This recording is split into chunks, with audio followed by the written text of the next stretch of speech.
We are digging into the new features of iOS 14. And then I'm going to show you my new favorite networking device. Before I round things out with stickies on your iPhone. It's time for iOS Today! iOS Today comes to you from TWiT's LastPass Studios. You're focused on security, but are your employees? LastPass can ensure they are by making access and authentication seamless, whether employees are working in the office or remotely. Visit lastpass.com/twit to learn more. Podcasts you love. From people you trust. This is TWiT. This episode of iOS Today is brought to you by LastPass. Let LastPass improve your employees' experience while safeguarding your business from cyber threats. LastPass is the #1 password manager. For good reason. Visit lastpass.com/twit to find out how they can help you. And by MySudo. Life is better without spam, ads based on activity, hacked info, or the risk of identity theft. Take back control of your privacy with MySudo, MySudo. Download the MySudo app today from the App Store or Google Play, or go to mysudo.com/twit to learn more.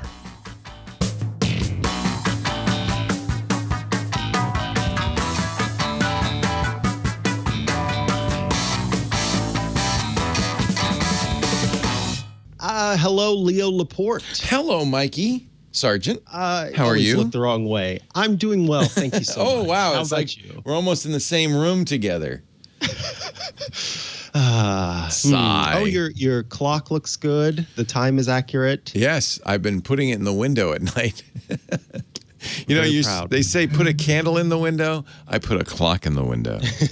That's me. It's got the same sort of vibe feel to it. That's yeah. for sure. People drive by, they go, "Oh, everything's all right. Leo's clock's in the window." Well, Leo, I the other day put out a tweet, as one does, and I said something along the lines of, I just remembered that you can do threaded messages in iOS, and I'm sorry to everyone who's in my contacts because you're going to be getting lots of threaded messages. That was followed up by not only everybody who I sent threaded messages to asking me, how do you do threaded messages? But also people on Twitter saying, oh, thank you for tweeting that. I completely forgot that existed. How do you, now that you say it, how do you do? So threaded, the idea of a threaded message is that what? Is that your reply? Is it only for group messaging? Well, that's actually a good question. No, it is not. So I'll show you with our text message conversation, which is you just telling me you're not in a ditch.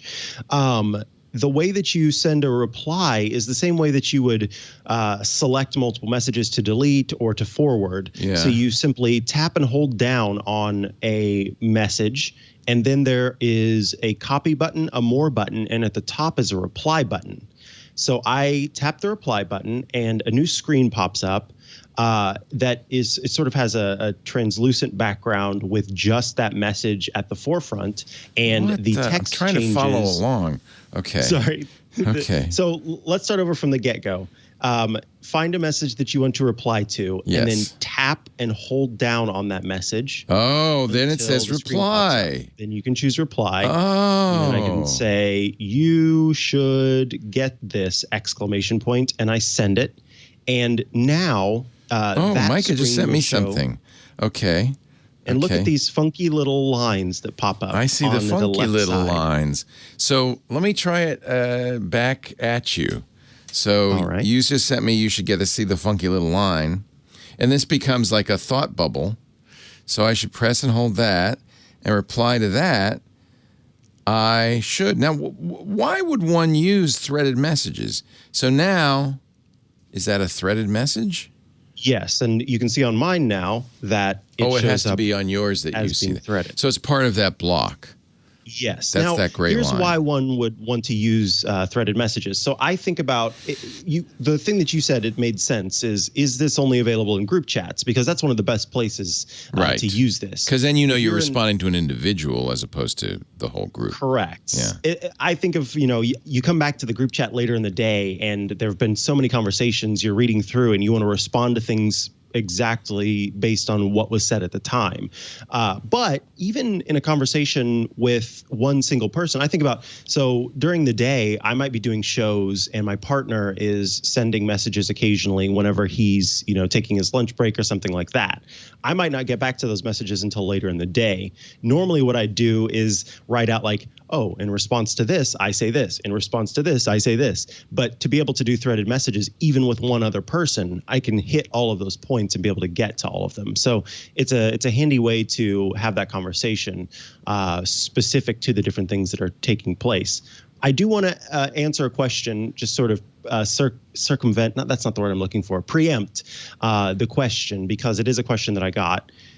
What about if somebody's not on iOS 14? How do threaded messages Yeah, what do they up? get? So with the what is it? The screen effects and things like that, where it would say, the spotlight is showing on text, or Mikah laughed at a message if you did tapbacks. That's kind of how up to this point Apple has displayed that on the Mac, on macOS. So you can kind of think of it the same way. Instead of showing up as a reply to specific portions, it just sends it as the latest message in the group chat or in the conversation. Sense. Yeah. Yeah. So it's only, it's like it used to be, in other words. Yes. And exactly. You only get this special little gray line thing if you have iOS 14. But this is, what was the stat? Like half of all iPhone users had already upgraded to iOS 14. I mean, this is one of the things Apple's so good at. People really do the updates. And that's good for a couple of reasons. One, it keeps you more secure. But two, it also helps developers, right? Because they have a platform. They know, oh yeah, everybody's going to be able to use these features like widgets. So today we're going to talk about kind of iOS 14 Redux, features that we may not have emphasized, features that have changed over time. For instance, widgets. Already many apps are starting to get widgets. Minutes after our show last week, you called me and said, damn, Fantastical just added widgets. We had just complained. And I said, you may remember that I said, if it takes too long, I may just stick with the calendar widget, because a calendar widget is just a calendar widget. It's the same calendar. You'd think Fantastical comes along and creates a beautiful widget that blows the basic calendar widget out of the water. And so it was well worth doing. I'm going to pop open the different versions because there are so many options. That's one of the things that's really great about iOS widgets compared to Android widgets is almost all these widgets, they've given us a huge variety of choices. You've got your basic icon that just tells the date itself, a date plus a calendar, just the calendar. There's even two different formats for the date.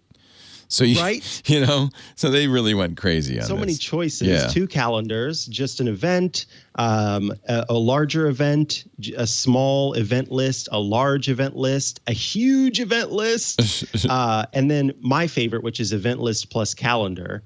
That's nice. Then there's the larger event list plus calendar. All of those options available on the home screen via the Fantastical widget. And I should note too, Fantastical said that update is available for free to people who you don't have to pay for the premium version. You don't have to have the pro version. Oh, nice. Yeah. Oh, and another thing that I want to note is, do you see the yellow and orange icons on mine? Yes. That is a new feature. If I tap and hold down on Fantastical, choose Edit Fantastical, show heat map. Oh. Basically, that shows you on the days that you have more events, it's more red. And on the days where you have less events, it's yellow or white. So it's kind of a gradient from white to red. So you can get an easy look at oh boy, maybe I shouldn't schedule something for Wednesday because that's actually a pretty red day for me. I think that was a brilliant addition as well, the heat map feature. And so it's glanceable and I can quickly kind of know what's going on. And then to be able to have that event there underneath it. It's a beautiful widget. And there was another one that you wanted to mention. Well, I want to mention something you told me. I learn everything I know from Mikah at this point. I gave up on the Siri suggestions because my front page was just constantly changing. So I wanted a static front page because I don't want any cognitive burden to know, oh, yeah, you hit that, you hit that, you hit that. So I want this to stay the same. But I do like having a widget on the front page. And I use the stacks. You reminded me that I can add, as I have Fantastical, you can add anything to the stacks. So that's a really big deal because you can have just the widgets you want in there. And if you want another one, you just select a widget that you're going to add. In fact, let's put some Widgetsmith widgets in there because he's really beefed that up. I just drag it on the stack, and now it's part of my. Now I have the moon widget in addition to my Fantastical calendar, and I like having a photo. It's a little too bad because it's squished, but at least it's a memory, and I can go, oh yeah, I remember that. This one, I don't know what the hell it is, but generally it'll be pictures of family, and I'll go, oh, I remember that, and I can tap it, and I can get the full picture, which is really nice. So I only have one widget now on my front page, but I use widget stacks to give me the variety that I need. And of course, you can always swipe right and get anything else that you need. Then I use the folders here, and then I have a couple of widget pages just because there are so many fun widgets. I like to play with them, and then finally the app library. So I just wanted to point out that the Siri, and you can still get Siri suggestions if you swipe down. You only get one of them, but it was making my front page too chaotic. It just was different all the time. This way I always know this is here, this is here, this is here. Another thing that I think is a huge addition now, and I'm very excited. Remember, we've talked about the fact that you can use a different browser and a different email as your default. The email program I use, which is kind of an oddball one, but I really like Canary. Now I can make Canary my default email. And Apple has done this in such a weird way because you'd think it would be in the email, in the mail section, but in fact, it's in the individual apps. So there's no way to easily figure out which apps can be made default mail app, which frustrates the heck out of me. So you just have to check to see. But you can, Canary's one of them now. This is, I guess, the way you see it is which one. And so as you add apps, this list will get longer for mail, email, and for browser. As you may remember last week, I mentioned DuckDuckGo as a default browser. It's funny, we got news this week that Facebook has been lobbying Apple for a year to let them make Facebook Messenger be the default messaging app. And Apple says, nope, it's iMessages or nothing. No. That's one thing you can't change the default to, which is kind of too bad. I think we might see some more default options pop up over time, especially I think camera is one that everybody's begging for. So I wouldn't be surprised if that ends up being added as a feature. I think the one they'll never change is messages, though. They're all in on messages, right? That's so important to them. Yeah. Yeah. So yeah, those are the two apps that we wanted to mention as having received updates that let you use them. Of course, I think, what is it? Firefox, Chrome, Brave just did. Yeah, they're adding a lot more browsers, which is nice. Yeah. Lots of browsers are adding this feature to give you the ability to do that. So I take it it's on the browser guide to do it.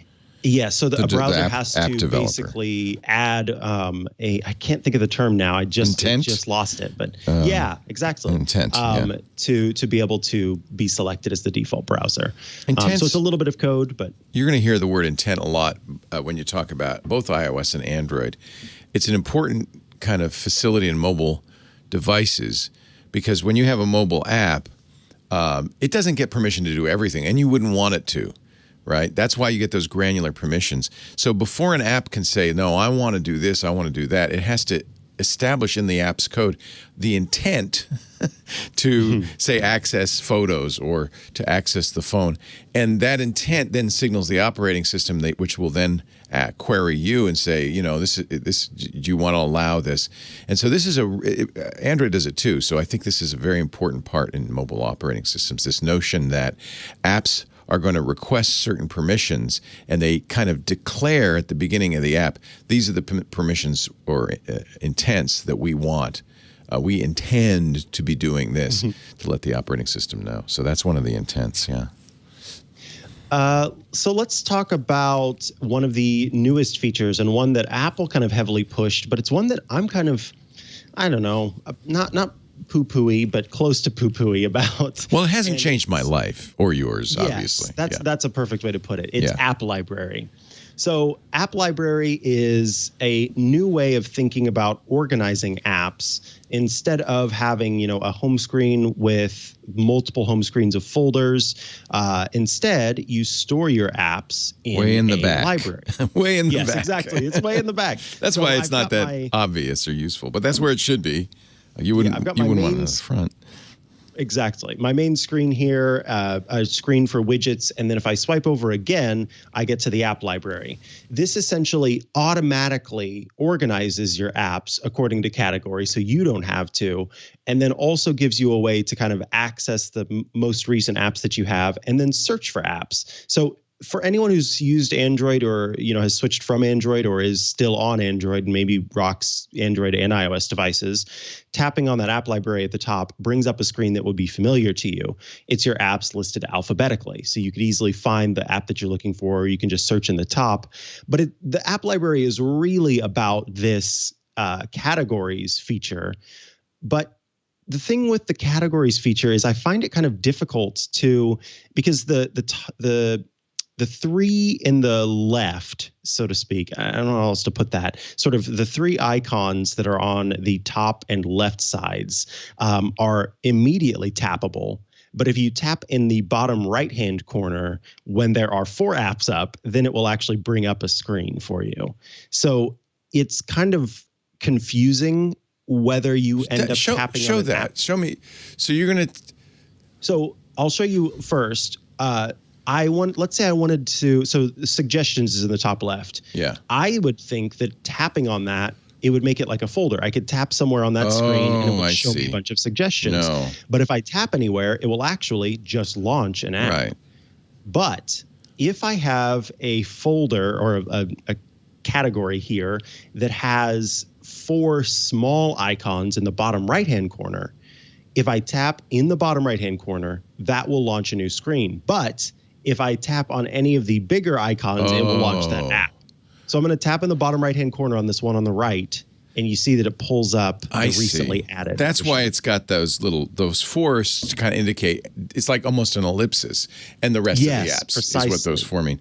But because they don't do it in suggestions, it kind of... Then you'd think that, I could just tap on those small ones and it would bring those up. Yeah. I just want to be able to see, a bunch of apps in each of those. I want to tap on it and see multiple apps. But you need a way. I understand why they did this, because you do need a way to open that folder. Yeah, I want it to always be an open, never be a launch. Never. But then you don't have the quick launch feature. Yeah, but see, and here's my other problem is that you can search with the app library, or from the home screen, I can just swipe down and start searching. And so that's where app library doesn't make a whole lot of sense for me. But when it comes to the ability to no longer have a whole bunch of pages of apps, I do like that. Yeah. So that's the part that I enjoy. I think, and that was kind of my point also, was that as you use iOS 14, it's a good idea to keep in the front of your mind, the features that have been mentioned but you haven't ever used, because there's a lot of new stuff.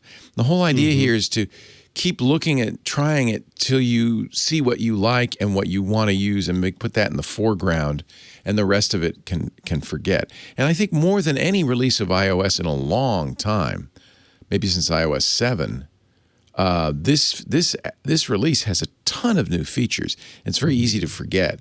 And so it's a good idea, like me deciding not to use the Siri suggestion widget on my front page. Over time, you're going to see what works for you and what doesn't work for you. But you'll never see what works for you if it's out of sight because it's out of mind. So it's good to that's what, in a way, what we're doing today is reminding you. Don't forget there's threaded messages. Don't forget there's app library. Don't forget you can send the default browser and so forth. What else do you have here? There's the compact UI. So Apple, with the new version, said, hey, look, we're going to make it so that when you get a phone call, it doesn't take over your entire screen. And when you talk to Siri, it also doesn't take over your entire screen. So instead, you can see that I'm going to tap and hold the side button to trigger Siri. And now it just pops up at the bottom, and it will show you a transcript of the information. I'm going to make it go away, and I'm going to ask it for the weather so you can also see this as well. Okay, here we go. What's the weather like today? And it will think, and then you can see it pops up with, that's actually, so. It popped up with nothing useful is what it popped up with. No, it popped up with the carrot shortcut because I've got a shortcut in place for carrot Should I try it here on mine? Let me try it on mine to see if Siri is smarter on my phone than on your phone. Okay. What's the weather going to be today? Yeah, this time I got weather because I didn't have I hadn't replaced the standard weather widget with anything. Let me brighten it up a little bit. So I got the actual forecast. I wish it put air quality in here because that would be that's nice. what I really care about. And unfortunately, what is the air quality in Petaluma today? Oh, good. It does do that. So now I can see that it's a lie, but I can see that it's a high quality. It's not 31. I can tell you that right now. Unless orange air doesn't mean 31. We have another fire that's just 18 miles away now, and it's hit the Napa Valley, spread over the hill to Sonoma, and is creeping down our way. So if we suddenly run out of the room in flames, you'll know why. Yeah. It's fine. Everything's fine. I do like that, though, that you can ask what the weather is. I'm going to tell you about a feature that I forgot about. What's that? I don't even know if you have it on here. Tap. Tap, tap, tap, and tap, tap. So, for instance, you can back tap, which is, unfortunately, it's hidden away in accessibility, which everybody, even if you don't have accessibility issues, should browse around in accessibility because there's all sorts of goodies hidden in there. But this is, I think it's in touch, way down at the bottom. So this is probably somewhere you'd never look. Accessibility, touch, and then way down at the bottom, back tap. And what back tap does is allow you to assign two new gestures. This is very Android-like. A triple tap on the back of your phone and a double tap. Notice that you have pride of place on my triple tap. You only get two, and I'm giving Mikah one because I'm always late for the show. If I triple tap, tap, tap, tap, see if it does it. Well, maybe not while I'm in the settings. It will automatically. That's why it happened twice this morning. That's why it happened twice. Yeah, see? It says, tell Mikah I'm leaving. It actually sends it. Now, you do have a moment. This is a shortcut. So you can assign, basically, because you can assign a shortcut to a triple tap, you can assign anything. Shortcut can pretty much do anything. Very, very complicated things with that. Right. With that thing. And so the double tap for me is something I use a lot. I wish it were, it's because I have this giant leather. Let me take my phone out of this giant wallet case. That's silly. By the way, Pad and Quill, love them. Love them. I already ordered an iPad case from Pad and Quill, leather one. And did you see my new watch band, by the way? Oh my gosh, you got one. So I have one in dark brown. This is Pad and Quill, though. Did you get it from Pad and Quill? Came in the light. This is not from Apple. This is I got mine from Pad and Quill. Yeah. Well, yeah, Pad and Quill. Sorry, I'm sorry to have beat you to it, but damn it, I don't have it in that light brown color, and that light brown color is beautiful. Lisa says I get everything in such a good job. Poop brown. Poop brown. They did such a good job cutting out, the cutout for the sensor is perfect. And oh my goodness, this band is going to age so well, Leo. It ages so well. Well, don't judge me. Yeah, patent quill really. Don't judge me, because the reason I have the light brown, they have two different leather straps. One is made from new leather. One is there's a limited edition made from 100-year-old leather. And that's when you have... I got the 100-year-old. Only because it was really expensive, and I'm a show-off. No, only because I wanted something that was so soft, like an old baseball mitt, broken in. In fact, I think this was an old baseball mitt. And they've done such a nice job. So they take, basically, they found old leather, and they recycled it by making these watch bands out of it. And it's a limited edition, and it's twice as expensive because of it.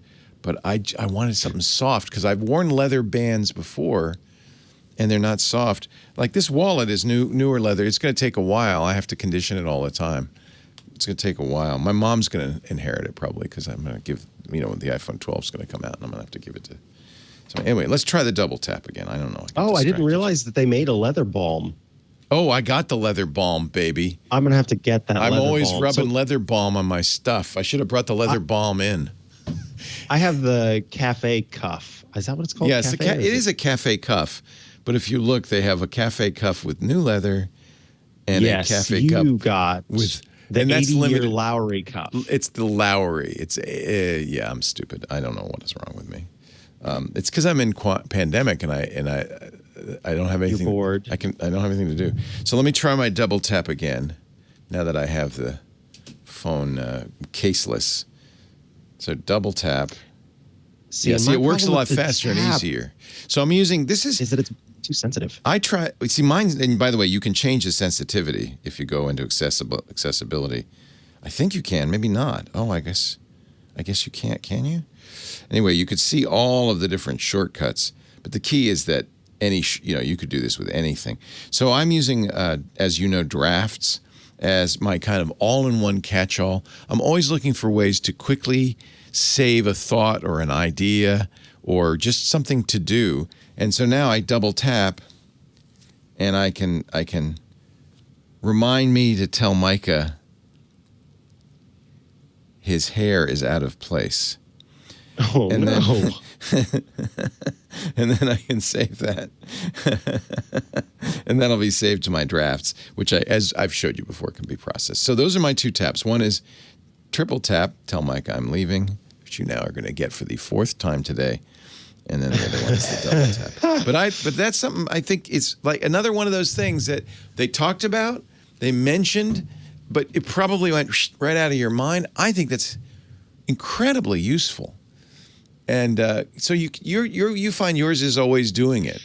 I ended up turning it off because for me it did it too much. But that was during the beta, so it could be that it's improved as they've improved it. So I might try it again at some point, because that idea that I can literally do anything. I mean, I could set it so that when I triple tap on the button, it turns all of the lights on in my house and starts playing My Way by Frank Sinatra, and turns, it turns the TV on and opens up the Netflix app. And there's so much that you can do because it works with shortcuts that the possibilities are endless. The possibilities are limitless. So I want to try it again. I just really want it to work, I guess, is work in such a way that if I set down my phone, it doesn't think that that's a double tap or a triple tap or something like that. I guess because it's in a big case, mine's the opposite. I wish it were more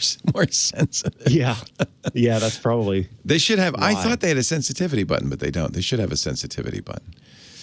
Bleep Blurper in our chat room says 16 taps gets him a beer from the fridge.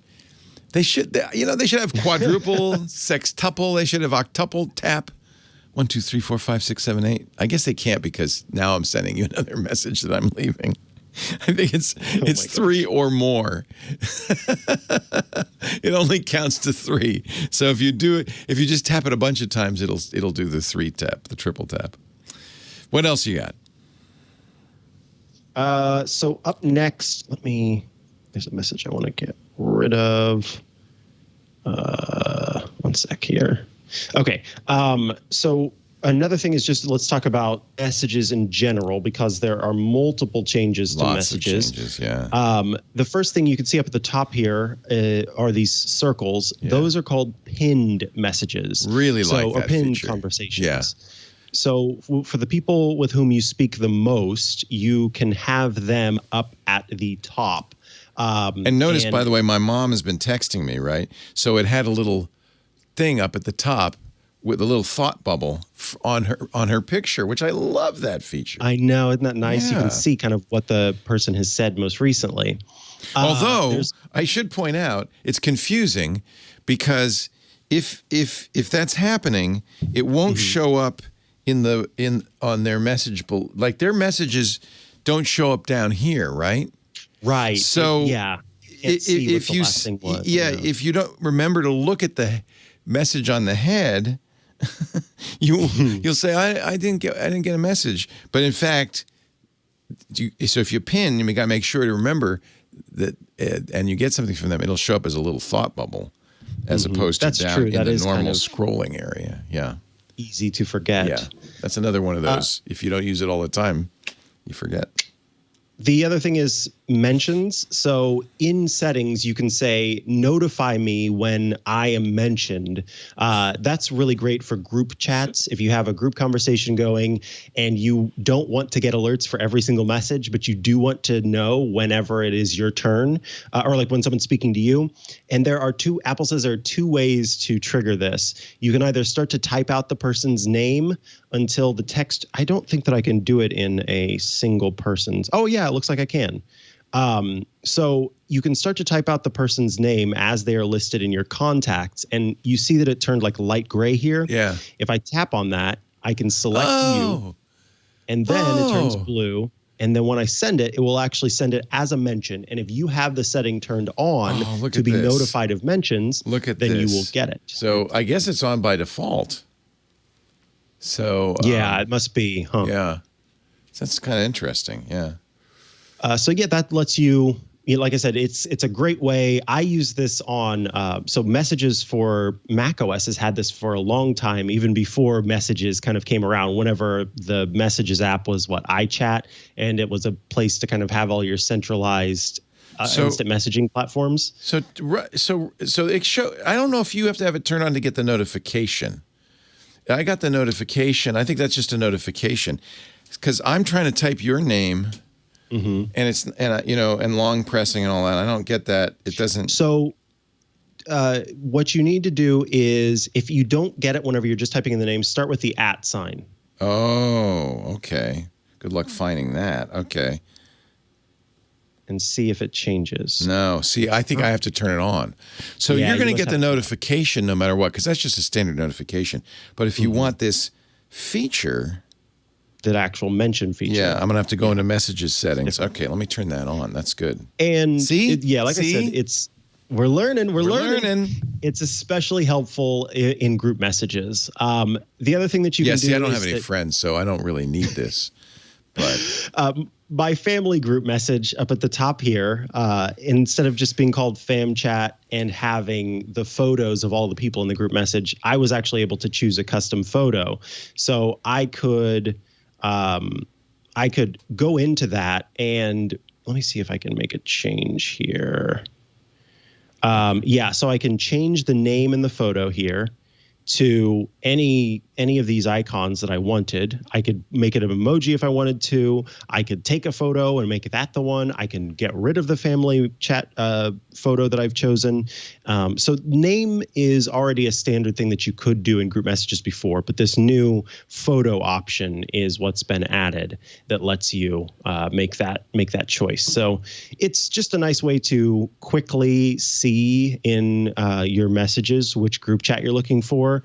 I have a group chat with a couple of my friends. It's kind of a long story, but we reviewed the Bee Movie one time, and that podcast episode ended up being super popular. And so there's a group chat that I have called the Beastie Boys. How funny. So I've got a bee icon as the group message thing. So I don't know. I'm looking here. Maybe you can help me. I went to settings and I went to messages. And there is, you're right, a setting for notify me, which obviously I had turned on. I don't remember if I turned that on or if it's on by default. Mm-hmm. But I don't have anything that says. Right. So I have a thought here. So what you might try is go into. You'll have to go and before I do that, I do want to show you one thing in messages you want to set, which I realized I hadn't set, which is share name and photo. Obviously, you have, because I get a good photo of you. And you can send it, have it be a Memoji or a real picture or one of these generic pictures. But I think that's a nice feature, or even a regular emoji, right? I think it's a nice feature to here, let me take a picture of myself. To have a picture of yourself in there. Ooh, that's creepy. Okay, use that photo. So that when that's what's attached to the messages that you send, right? And actually, you can not always, if you don't want to, use it as your Apple ID and all that stuff, or you can. So now my texts to you will have this creepy photo.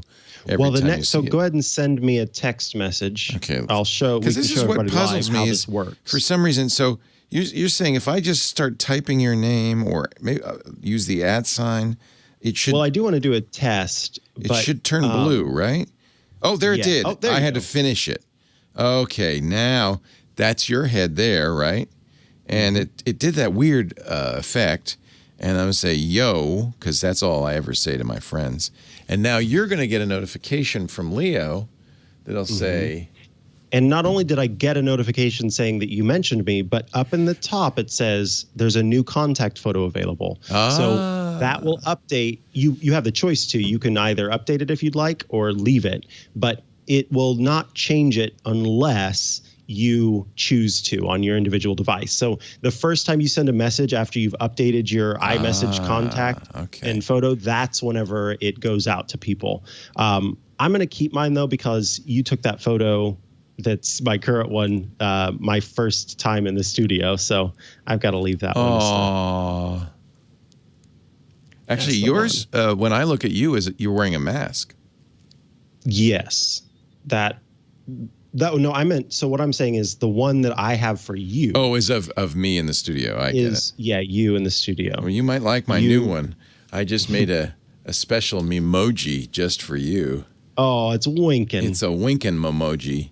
So now that's my new. Use this photo everywhere. Hell yeah. And so there you go. Oh, share automatically, contacts only, or always ask. So that's important too. You don't have to send that to everybody, Okay. More fun. Yeah. We're finding more features. There are probably 100 features in here. New features. There are many features. Yeah. In fact, do we want to take a quick break first before we come back with some more? Get the pause that refreshes, and then we shall continue on. More iOS 14 features, but right now a word from our sponsor, LastPass. Here we are in the beautiful LastPass studios. In fact, your studio is, and my studio is, and at home mine is. LastPass is really kind of tightly integrated into everything we do at TWiT, including our identity and access management strategies for the business. LastPass recently surveyed 700 IT and security professionals, a huge range of industries, everything from financial services to IT to retail. Almost all of them, 82% said, yeah, we've been exposed to a risk due to poor identity and access management. That's what LastPass does. It helps you manage identities and promote good security behaviors, and this is especially important when your employees are not on site. They're not under the safe protection of the business. They're at home, which means they can do all sorts of dangerous things like text message passwords to other employees. That's bad. Or send them in an email. That's bad. And clear text. LastPass has built-in secure password sharing. In fact, I use this all the time. Last night, Lisa said, well, I want access to the network. I said, fine, I'll share it through LastPass. So she has access to it. You can even, when you give employees passwords, hide the password for them. So all they see is those black dots. They never know what the password is. You can set it so they can see it. You can set it so they can see it and change it. It's all up to you. And that's the other thing LastPass does in enterprise. It's so important. It gives your IT department complete control, a dashboard so they know exactly what's going on, who's accessing what resources, from where. That's so important, really, in these days of remote employees, because, you might have somebody in Dayton, Ohio, accessing your QuickBooks account. Is that really an employee? But with LastPass, you'll always know. Of course, you want them to have a strong password vault, and that's where LastPass started. It's so strong, using AES 256-bit encryption, that I put everything. I consider it my secure enclave.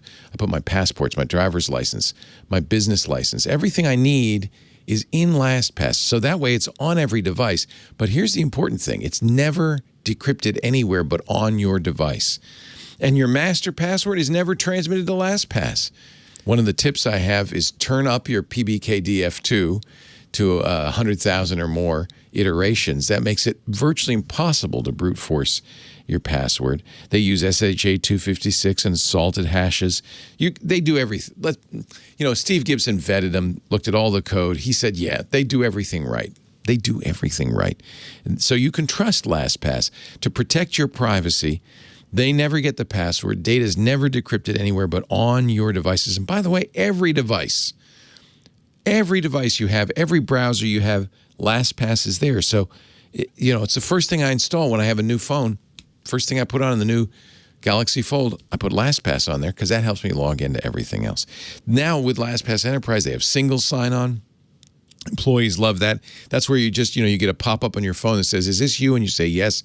It's easier for them, and it's more secure for you. Plus, it gives you complete oversight of shadow IT. You get enforceable policies on all the accounts, including minimum password, master password requirements. We use that. Two-factor, we require that. You don't have to, but you can. They support now not just two-factor, but multi-factor, adding contextual information. I think LastPass is doing everything exactly right, and it's exactly what you need in your business to stay safe, especially when employees are working from home. In fact, we've got a great event coming up next month. We're going to do red team versus blue team, attack and defense with LastPass. You're going to hear all the different ways people attack your resources and then all the things you can do to defend against it. It's going to be really fun. We're doing that with LastPass October 8th at 1 p.m. It's no wonder LastPass is the #1 password manager. Let LastPass securely manage your users' or employees' identities. Let them work efficiently without making your business vulnerable to cyber threats. It's easy. To find out more, go to lastpass.com/twit. lastpass.com/twit. And we thank LastPass so much for their support of iOS today. We appreciate it, LastPass. We thank you for supporting the show by using that special address, lastpass.com/twit. All right, more iOS 14 tips. Yeah, so there have been some new updates in Memoji, which is always some fun that folks have. For one, you can create Memoji on Apple Watch now all by itself. So on watchOS, it lets you create It doesn't use Memoji. a camera, but it lets you Correct. dial in different features. Yeah, so the idea there is that, somebody might get an Apple Watch as sort of an iPhone Junior, and they can create their own Memoji there. There are new hairstyles, new face coverings, new headwear, and more age options. Can I take an existing, like the one I just did, Memoji, and then fine-tune it on my watch? I guess I can. Yeah, you can. Yeah. Oh, that's cool. While you are doing that, I'm going to sort of work on this character here. Are you making Add a little bit of blush, a beauty spot. Do you have... oh, look, you're one of those alien blue people from Avatar. Do you have... oh, wait a minute. Now I'm taking an ECG. That wasn't what I meant to do. Do you... what was I going to ask you? Do you have many Memojis? Like many characters? I don't have a whole lot. I've got myself, and I've got a blue person. Not this blue person, but a different blue person. I'm blue, da-boo-dee, da-boo-die. So here's my existing Memoji. I can add a new one. Let's do that. And you see, start with kind of this bald-headed person. I can choose the skin color. That's how come you can be blue, because you can be like any color of the rainbow, which is kind of fun. I'll be green, okay? And then I can add some freckles.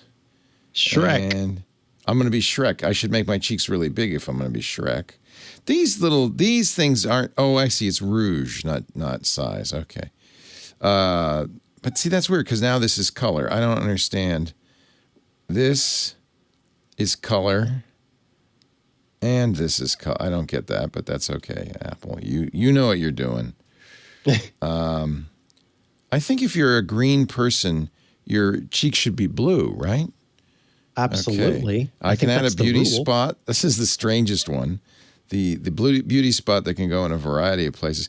Why is that a beauty spot and not just a mole? I think at some point some mom was comforting their child it's a beauty who was spot, sad honey. about having a mole. Yeah. I think it comes from I still know them as 17th beauty century spots. France, which is so strange. All right, so that's skin. Wait.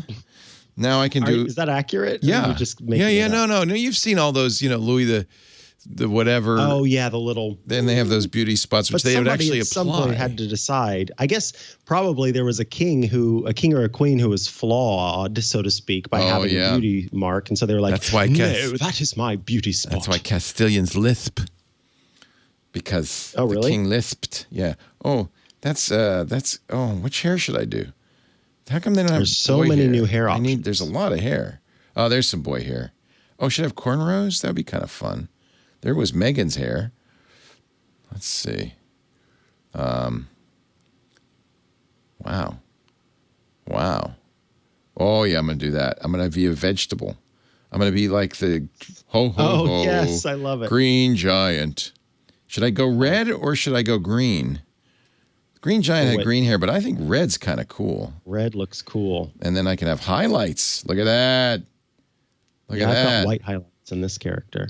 And I think they did this partly because kids who only have Apple Watches, that's one of the new pushes. iPhone Junior. iPhone Junior, they still can do Memojis. They even mentioned this. So this is why they have this. So you don't need a camera. Okay, there we go. That's my hairstyle. Now I can do brows. Oh my God, it's just endless. I could do what color brows? I shouldn't have red brows. Oh look, I've got a bindi. Oh, that's neat. cool. I didn't know it had bindi up. I'm gonna have a bindi, baby. The shape of my eyebrows, the color of my eyebrows, or no eyebrows. No eyebrows really is how that person should look. And then anyway, you can go on eyes, head, nose, mouth, ears, facial hair, eyewear, and let's have. Look, I can make mine a vampire. Let's see. Oh, vampire teeth. This is fun. I'm having more fun than I thought I would. I know, me too. Sitting here like, are we doing a show or? No, we're doing our Memojis now. Yeah, I love the emoji choice time. of face covering. Right, you have two masks. Yeah, so there's some new ones, right? Well, there's just two. There's ribbed and not ribbed, but at least you got that, right? So if you want to wear a mask, but why would you cover up that punum? I like no mask. In real life, I wear a mask, but my Memoji, my green-eyed Memoji doesn't have to wear a mask. I'm so proud of her. Now, you're doing it on your phone, which is a little more capable, I think, than the It's at least watch. easier for sure. Yeah. Oh, I could make her. Now I can't think of her name. The lady pilot. Amelia Earhart? Yes, I don't know for some reason. Yes, Amelia Earhart's name fell out of my brain. I'm really sorry. I love Amelia. I'm sorry. You really are getting old. Look, you can choose different earrings. This is fun. I'm a jester. I have monkey earrings, it looks like. See no evil or hear no evil earrings. Oh, that's awesome. Droplets, yeah. I want just I didn't a know big. there were that many. Oh, there's so many earrings. I'm just going to do a hoop, though, I think. Because I'm going to look a little like a pirate, right? And you can mix and match. Yeah. Sideburns. Let's see. How did I get so big? Oh, there we go. Look at that. I think that's a good-looking character. Yeah, I'm going to need a name for that character. Anyway, a lot of fun for that. Do that on your watch or on the phone. Yes. Okay. Let's stop. Let's move on. Because I will get more distracted. Some quick things. Maps has added cycling. So if you can go outside and not die from breathing, awesome. There's cycling options. I love that. I did that the other day to show the bicycle routes around me. They're lit up really? green, and it's really handy. Yeah, I really like it. Can you show that to us? Yes. I know I said really fast, but then and now that you've said it sounds cool. Easily so I'm curious about it. Yeah, no, let's do it. Let's see. Got to open up my maps. There's the map. By the way, nice. The map now shows the air quality. I think that's really cool. I can show transit. I can show satellite. Maybe I don't have bikes yet on here. Maybe it was someone. I would think it was Google Maps. I think bikes. whenever you type in a place you have to do a search. Okay. Yeah. So let me search for. Let's go to Lala's ice cream. What do you say? Get some ice cream. Lala's Creamery. Okay. And now when I get directions, I can choose bicycle. Cycling directions not available yet in Petaluma. So I do want to mention that Google Maps will do it. I guess I did it on Google Maps. But yeah, so that's how you would do it. If you wanted to cycle, you can choose from car, walk, mass transit, or hitchhiking, apparently. What is this thing? Oh, it's a ride sharing. Hey there. So this is, that's kind of cool. So you can, I know, all of the, apps, Uber and Lyft have their own built in, but I guess you can do it from maps as well. Mass transit. I can take the bus to Lala's Creamery. It will only take me 34 minutes. Oh, my word. An hour and a half to walk, 10 minutes by car. There you go. Ice cream is only 10 minutes away. I wish I could bicycle there. So they're going to add cycling directions in some areas. Right now, China, all of China. This will just show you where Apple's priorities are. Cycling maps are available in Los Angeles, New York, San Francisco, and all of China. Wow. Yeah. I wish it was in other places. There's their priorities. Another addition to iOS 14 is the Translate app. So if you've seen a new app on your screen and you're wondering what it is, this is a new app that it's a lot like Google's Translate app. There's a lot that happens on device, which is different. So you can set up conversation mode where you speak and it listens and it translates for the other person, and then they speak, it listens, and it translates for you. There are several languages that are built in, and of course you can add these are all of the languages that are available: Chinese, English, UK, English, US, French, German, Italian, Japanese, Korean, Portuguese, Russian, and Spanish.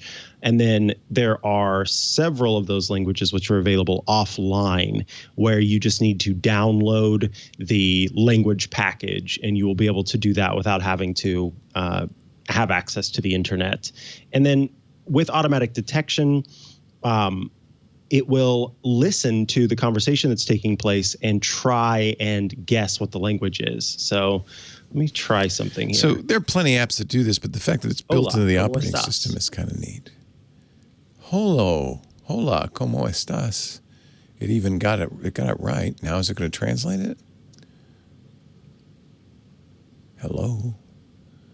It maybe didn't know you were. Maybe just because I'm talking. Muy bien. I don't. Why is it? Okay, that shouldn't have happened. It's broken. It broke. It's broken. I have noticed, by the way, we are at 14.0.1, which came out a couple of days ago. And I have noticed that fixed a few. There were a lot of these freezes. Have you noticed these like that? Where it just gets stuck? 14.01 seems to have fixed a lot of them, but apparently you've updated, I'm sure. There are still a few more left. This is, I think, one of the bugs in iOS 14 that they're still clobbering. Yeah, this feels very buggy because it thought that I said hola, ¿cómo estás in English, and then it translated it to Spanish, which is hola, ¿cómo estás? Nice translation there. That's good. All right. Yeah. Let's forget about that one for a while. The other, let's just mention a few others because we're running a little long now with all of these. There's just a lot of features. There's so much. We haven't even gotten to half of this long list we've made here. This is good. Yeah, the Home app, it has some updates, including, Leo, if you want to swipe down in your control I really center. like that. Yeah, I think that's a really nice feature. Let me get my my apps up. So if I swipe down in the control center, you see I don't have a whole lot of home stuff, but I do have a few things. And as you add to your home capabilities, these will show up in the control center now, which is a really good place for them to be, frankly. That's what you were talking about, right? It's much easier than, exactly. It's much easier than launching into the Home app and doing it there. Right. As well as this is a big thing in the Home app with cameras. You have two options now that were not available before. One is facial recognition. And I'll explain that in a second. And the other one is activity zones. So a lot of third-party apps offer activity zones. It will show you the display of your security camera, and it will say, which part of this screen do you want me to pay attention to for activity? Do you want me to be looking at for activity? And you can think of it like a camera that you might have in facing your front porch. And part of your front porch that's in view is actually the driveway. And you don't care about activity that's in the driveway. You just want the activity that's on the porch. So you can say, camera, only pay attention to this area and notify me if there's motion in that area. I don't care if there's a bird flying across the way in this part of the screen. That doesn't affect me. That is something that you could do in lots of third-party apps, but actually doing it in the Home app is a new thing, and that's great because it just means more control in one place instead of having to bounce around. As far as facial recognition, I think this is a super cool feature. It's still early days for what all will be able to be done with it, but what it does is it uses the HomeKit owner, the person who owns the HomeKit setup, so in this case it's me, it uses their photo library to have a database of faces, because in the photo app, it is looking at your photos and it can find faces, and then you can name those faces. And that way you can easily, for the longest time, all it was so that I could go into photos, I could find my mom's name, and then I could see all the photos in my photo library that have her in them.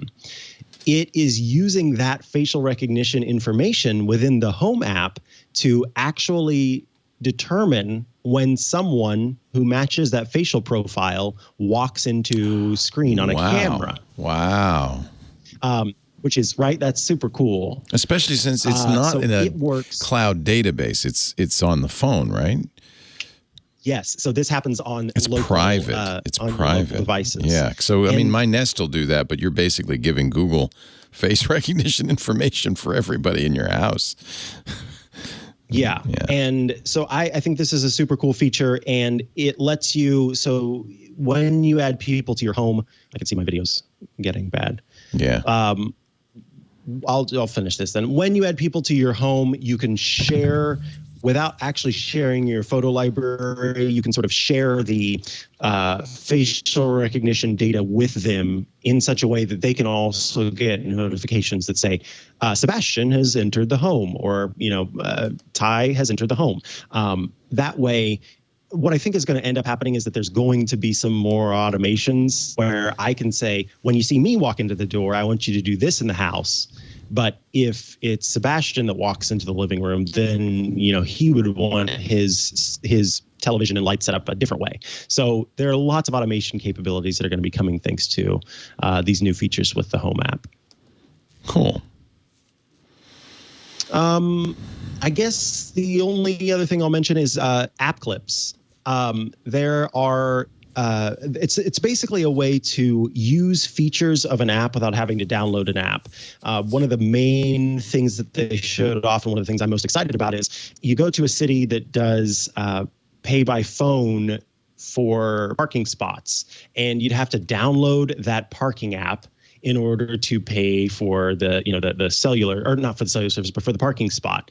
Maybe there were other ways, but you don't have change in your car. You have to get the app. App Clips is a way to sort of temporarily download a portion of the app that you just need to use to be able to access that parking app, pay for parking, and then it can go away afterward. So App Clips are just small portions of apps so that you don't have to download the full thing if there's no reason to do so and install it on your device. I think it's a pretty handy feature, and I'm looking forward to seeing more apps take advantage of it. Cool. Yeah. I think that's going to cover it. There's lots more to check out. We'll include a link in the show notes to a page on Apple's website.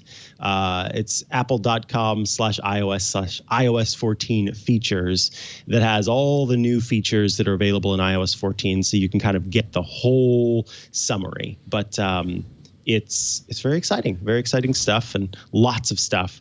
So do let us know if there's a feature that you love that we missed. I'd be interested to hear about that. But I'm also interested to hear about my sudo. Oh, my sudo. I love my sudo, as you know. The other day, so I had, in fact, I'm going to create some new ones because I had, I think, 3 my sudos. What my sudo does is really neat. And I found it, I actually discovered this, it was in my app cap maybe a couple of months ago. It's a way to create a custom phone number, email address, shipping address, persona, even credit card that is only given to one person or one category of people. So it keeps all the spam, all the junk out of your main phone number. Have you ever, nowadays this is a really good one. If you ever contributed to a political campaign of any kind, you're undoubtedly getting hundreds of text messages. I just got a couple. I wish I had my sudo before I gave the contribution. This was back in the primaries, because I continue to get lots of messages. If you use my sudo, then all those messages go into your sudo account, not into your real phone number. And here's the best part. I actually just deleted a couple of sudos because they were getting overrun by random stuff, spam and so forth. And there was one, I don't know if I was being harassed or what, but the person said, "Who is this? Who is this? Who is this?" Whoa. And so I just decided it's no one, and I deleted it. Now that phone number is gone. That email address is gone. There's nothing they can't harass me anymore. So let me show you how to create a new sudo. I've launched the My Sudo app, and I have a sudo that I use all the time. By the way, notice I had a phone number here. I've deleted it. That's the other thing. For hygiene, sometimes you just want to get rid of that phone number. Let's create a new sudo, and we'll make this be for political contributions, okay? Because it is a nightmare. I guess this is almost, our long nightmare is almost over. But I can add a phone number, and you choose what country. You can choose the area code or the city name. In this case, I'm going to choose the local area code, 707. And then it's going to give you a variety of numbers that sudo has in this area code. Pick the one you like. I like that one. So that's now the number for this new sudo. Part of the reason I think I get a lot of calls is because I show these on the air, right? And then I can change this email address to anything I want at sudomail.com. Let's say poli-sci. It does have to be unique. So I'm going to see if anybody else has poli-sci at sudo.com. And now this is a new identity. Completely new. I can change the picture, of course, if I want and make it somebody else. So let's go to my sudo. So text messages to that phone number will go in here. You can have conversations just as if it's real. Voicemail, emails will go into here just as if it's real. You even get a browser dedicated to that. So even cookies now are associated with that persona, not your real persona. And of course, you can actually create credit cards too. So instead of when you're asked for email address, You probably already do something like this. You probably have a junk mail address. I know a lot of people use my address when they sign up for things. Thanks. Don't do that. That's rude. I know. Isn't that rude? I get so much stuff from that. Don't use my address. Use or even spam at yahoo.com. Somebody probably owns that and is really sorry they do. You can actually use a legit address, so you will actually get those emails. They just won't go into your email box. You can use a legit phone number, so you'll actually get video, audio, text messages, everything you would get with a regular phone number, but they don't go to your regular phone number. And anytime you get tired of it, or you're done, you don't want to get any more annoying emails or text messages, you just delete it. Your pseudo can be for shopping, for selling, for online services. Every time you talk, text, email, browse, or pay, you use that profile. You are, in effect, creating personas that you control that are directly associated with different activities that you can delete at any time. I think this is a must-have. By the way, MySudo respects your privacy too. Notice I didn't log into the MySudo app. Mm-hmm. There's no login. There's no credentials. They don't require a security-prone login or password. A private key is created on the device. That's how they knew it was me. Get a new device, start over, right? This is securely encrypted to this device. All the metadata stored on their cloud is also encrypted, so nobody else can snoop on what you're doing, not even MySudo. Only you hold a unique encryption key, which is stored on your device in its secure enclave. End-to-end encrypted communications. So when you're doing voice, video, or email, that is encrypted end-to-end. Only you have access to your data. This was my app cap. I think the MySudo folks heard me singing its praises, and that's why they bought some ads. I'm thrilled. Thank you, MySudo. MySudo. It's my kind of like my pseudonym, right? 3 subscription plans. All of them come with unlimited encrypted communications between MySudo users. So, in effect, now you also have, if you set up family and friends with MySudo, an encrypted messaging channel you can use with them. Not just messaging, voice, video, and email too. Each subscription plan comes with a working Sudo profile, phone number, email address, and more. And then you can buy additional with Sudo Pro or Sudo Max plans, increased privacy options at each tier. I have a Sudo Max plan. I really love it. Your data is protected. When you download the app, they don't ask for an email address. They don't ask for a password. They don't ask for your contacts. You are completely private using this. This is what you want. You want a tool created by people who understand how important privacy is and can help you implement it.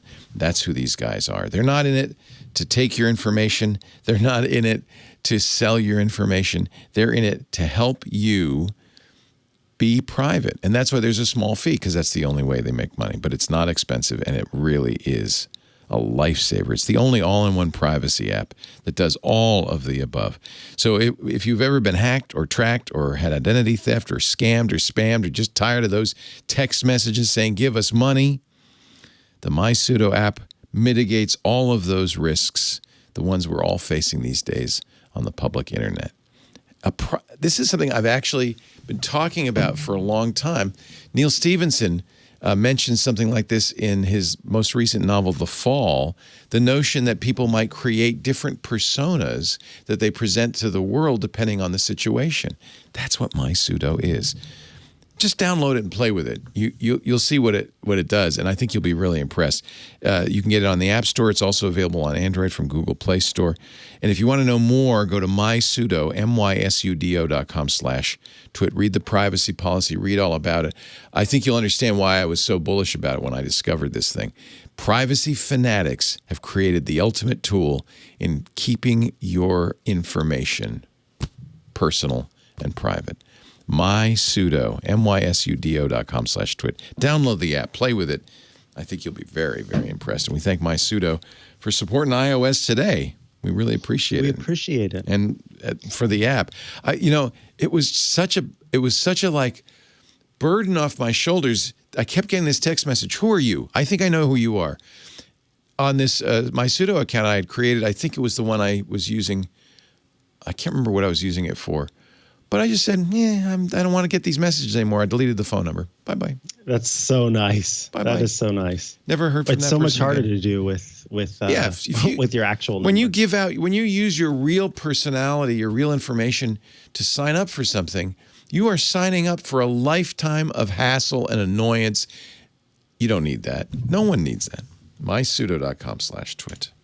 All right, on we go with the show. It's time for the news. Up first, I am so happy with this site. So 9to5Mac has done something for me that I didn't even think about wanting, and I should have thought about wanting. When a new version of iOS comes out and there are new fun things to take advantage of in the newest version of iOS, you want to be able to try those new features. And so you're looking around, you're trying to find apps. In the past, it's like ARKit. When ARKit first came out, you're looking for ARKit supported apps. iOS 14, 9to5Mac has a page that is constantly updating to show you apps that take advantage of home screen widgets, of app clips, and the other new features in iOS 14. So you can scroll through and see, if this is one example, Copilot, which has a home screen widget, or Nudget, which has a home screen widget and new Siri support. Let me find one that has app clip support. Let's see. I'll do Command F for it. And the new version of iOS of Safari has a new type of search and find that is. Really nice. I did a whole hands-on Mac, which you can see. I think coming out. It might have already come out Friday, but if it didn't, it'll be this Friday about Safari 14. Some really nice new features. Really nice.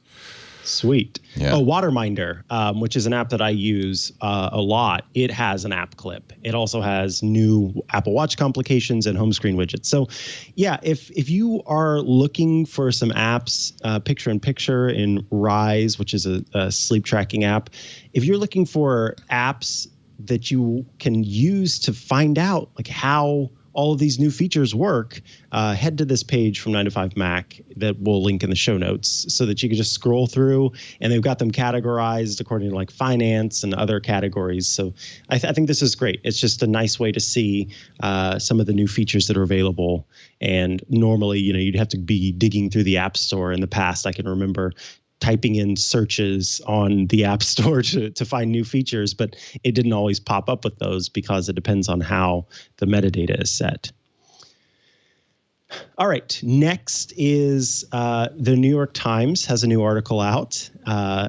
TikTok wins reprieve from this U.S. ban. This was wild. What a weekend. Just wild. I just threw up my hands on Sunday on TWiT. We were waiting for the judge to come out with a ruling Sunday night, of all things. He finally did rule and said, no, you cannot ban TikTok. So this is a temporary restraining order. There'll still be a trial and all that stuff, but TikTok lives. It was on, death's door. They were going to take it out of the App Store. Now, if you already had TikTok on your phone or device, you'd be okay. They weren't going to take it off your phone, but you wouldn't be able to download it again. And then it's still just a matter of time before at some point they say TikTok can't do business with American companies in the U.S. This is would be the real kiss of death for TikTok, at which point the servers that they're running on, the bandwidth that they use, all of that stuff would be cut off, and TikTok would just effectively stop working. That has not happened and will not happen, at least, I don't know, for how long? Who knows? Exactly. Who knows? We'll see, because this is it's an ongoing thing that keeps on going and ongoing and ongoing and ongoing. It's the gift that just keeps on giving. Holy cow. Now I'm curious to hear your thoughts on Luna, which Amazon recently had a hardware event where they announced a bunch of new Orbi Echoes, a drone that flies around your house from Ring. That one is the most interesting. That's it's a security camera. When you're not home, the theory is the drone lifts out of its charging station. Suddenly the camera comes on and it can go around your house. You tell it ahead of time where to go, and it wanders around your house avoiding obstacles, looking for whatever it is you're looking for. Bad guys, dogs on the couch, an oven left on, a garage door left open. It's a very interesting device. And that way you don't have to have security cameras in every room. You can have one that flies around. It would cost less money in theory. But it also is made by Ring, which gives me the heebie-jeebies. So let's talk about Luna, which is Amazon's cloud gaming service that it announced. The unique thing about this is that Microsoft and Google have both been working on cloud gaming services. And these cloud gaming services spent some time on iOS and over time have gone away from iOS. And, typically with gaming, the Mac is not seen as the primary platform for gaming. So when Amazon announced this and said, hey, this is going to be on iOS, it's going to be on iPad. They said it like this. It's going to be on iPhone, it's going to be on iPad, and it's going to be on the Mac. People were pretty pumped. And they worked with Safari developers to make sure that this tool would work with the iPhone, with the iPad, and on the Mac. But it is important to note that it is a browser-based web app that is going to be used as opposed to an actual app that you will download. So it's, something to keep in mind, but from what Amazon has said, they worked closely with Apple's developers to make sure that this tool would work. And as far as streaming gaming platforms go, it is the only one that we know for sure is on iOS, which I think is interesting because Xbox, or Microsoft, I should say, ran into some issues in its beta that led it to considering not launching on iOS. And then Google, of course, with Stadia, has had some issues there too. So this is going to pose huge problems for Apple because this is more evidence of Eddie Q's back channel agreement with Amazon to let them out of the App Store rules. And this is exactly what Spotify and Epic are talking about. They've created, they created the Rebel Alliance, which is the name it should be, but it's got some other boring name. To Coalition for App Fairness. Yeah, Rebel Alliance, to complain against the empire. And their biggest complaint is, look, it's not like you enforce these rules consistently. Here's more evidence that they don't, right? Amazon gets special treatment. But they're just making a web app, though. Maybe that's how they get around it. Yeah, that's what everybody proposes you do, is just make a progressive web app. But also, Apple has to kind of improve its support for progressive web apps. Yeah, all right. And they very clearly worked closely with Amazon on this. Yeah. So you're right there, in that because they've had deals in the past and all that, it doesn't look good, even if there isn't sniff test. Yeah. Yeah, exactly. It doesn't pass the sniff test. So this is going to start at $5.99 a month for a subscription. And I was talking with Matthew Casanelli about this yesterday on Smart Tech Today. The thing that excites me the most about this, because I don't give a flying hoot about gaming mostly, but I will say, and I guess a flying hoot is an owl now that I think about it. Anyway, I love the concept here. So Luna, the gaming platform, you go to your browser, and if you're on iPhone or iPad, I don't know if it's going to be an actual app on the Mac. It might be. But anyway, let's just say you're on your iPad. You're on your iPad, you go to the gaming, you go to Luna, and then you take the controller, the Luna controller, and instead of using Bluetooth to connect the controller to the iPad, they have done this very clever thing of making the Luna controller Wi-Fi connected.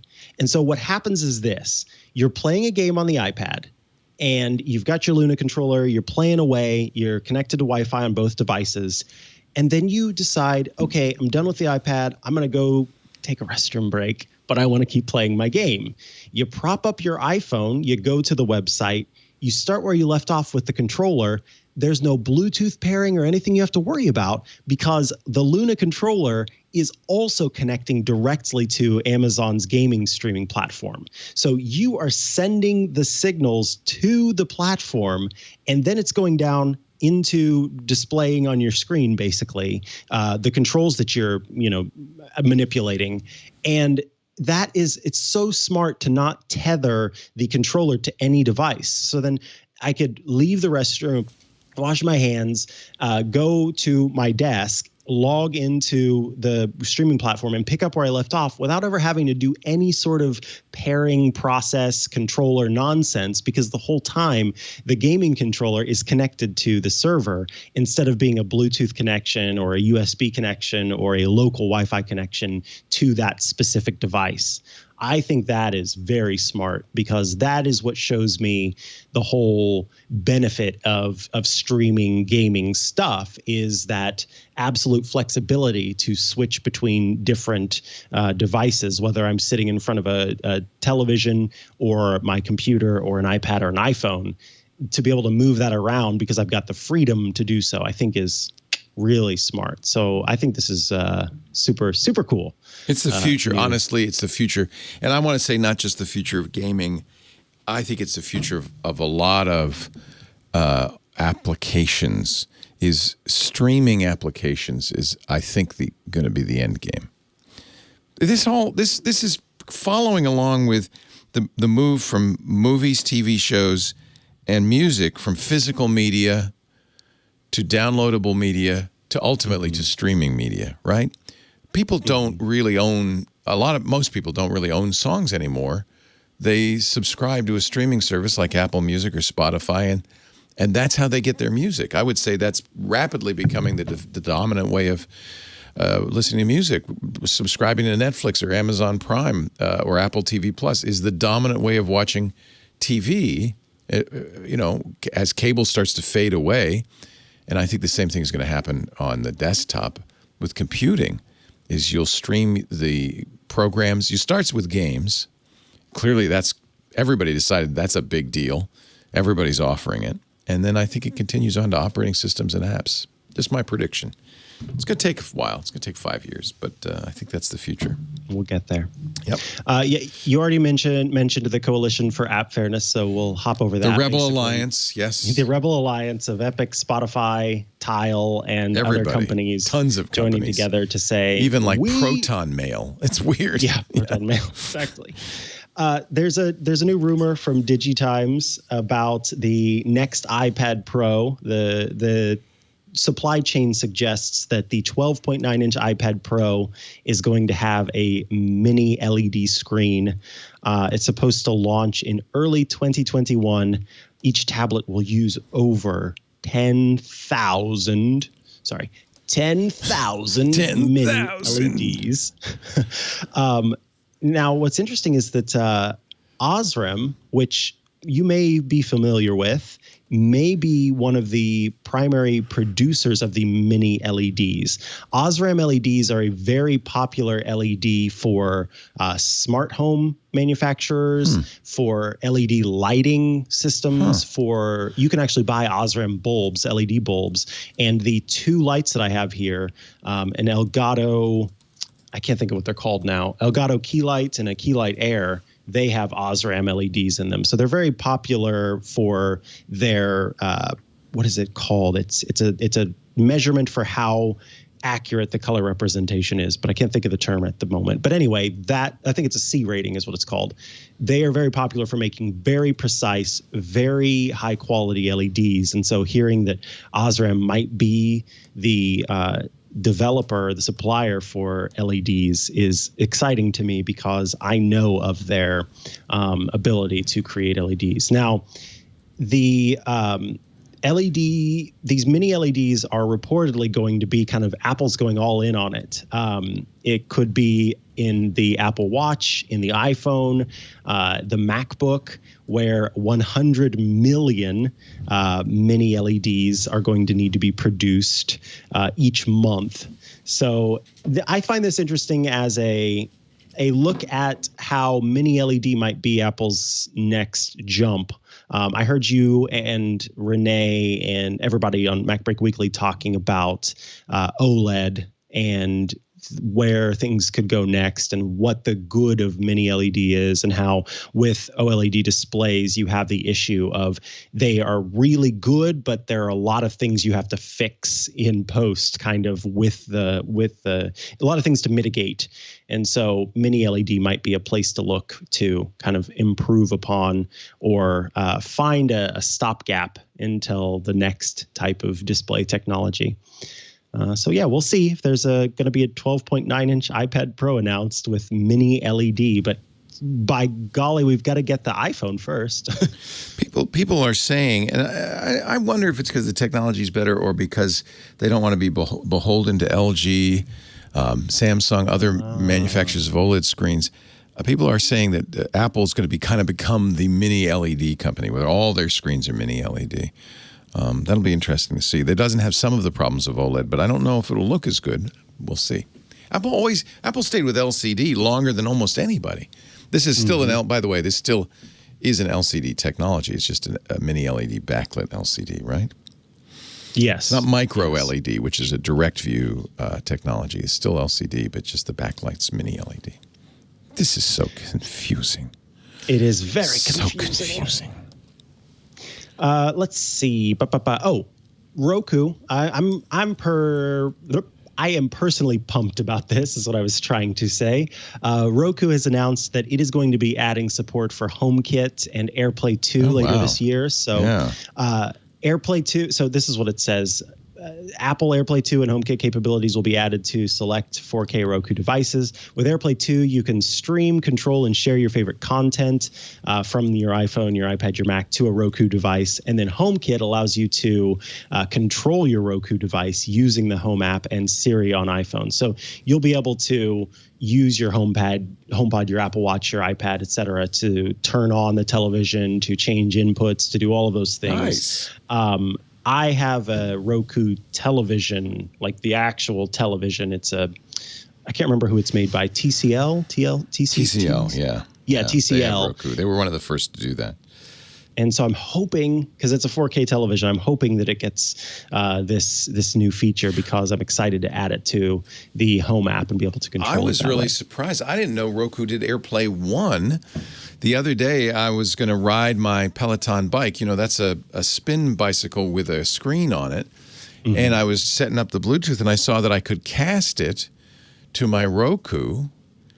And I pressed the button, and all of a sudden, my big screen, I'm watching the bike thing on the big screen with the sound coming through the stereo. Yeah, I think that's AirPlay 1. It is part of Roku if you have the latest 2.3 update, or an update later than 2.3.